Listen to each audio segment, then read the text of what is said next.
కడపలో నిర్వహించారు. కడప అనేది, రాయలసీమ అనేది వైఎస్ఆర్ కాంగ్రెస్ పార్టీకి చాలా బలమైనటువంటి ప్రాంతం. ఆ ప్రాంతంలో వ్యూహాత్మకంగా నిర్వహించి వైఎస్ఆర్ కాంగ్రెస్ పార్టీని దెబ్బతీయాలని, తమ పార్టీకి ఏదో అద్భుతమైన బలం ఉంది అని నిరూపించుకోవాలనే తాపత్రయంతో అక్కడ నిర్వహించారు. సరే, ఆ 3 రోజుల పాటు నిర్వహిస్తే చూస్తే ఆ డయాస్ మీద ఆర్భాటం బాగా చేశారులే, దానిలో ఏమీ సందేహం లేదు.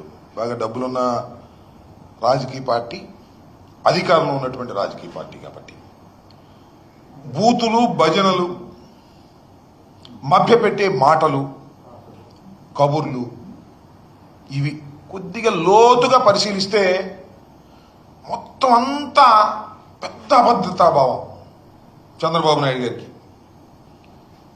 ఆ అబద్ధతాభావం అనేది చాలా స్పష్టంగా కనిపిస్తూ వచ్చింది. 3 రోజుల పాటు జరిగినటువంటి ఈ మహానాడులో వారిచ్చిన హామీలు సూపర్ 6, సూపర్ 7, అవి కాక 148 హామీలు ఇచ్చారు. 3 రోజుల పాటులో 3 హామీలైనా మేము నెరవేర్చాము అని చెప్పుకునే ధైర్యం లేదు, అని చెప్పుకొని ముందుకెళ్లే పరిస్థితి లేనటువంటి దౌర్భాగ్యమైన పరిస్థితుల్లో ఆర్భాటం చేసి డైవర్ట్ చేసుకునేటువంటి కార్యక్రమాలు చేశారు.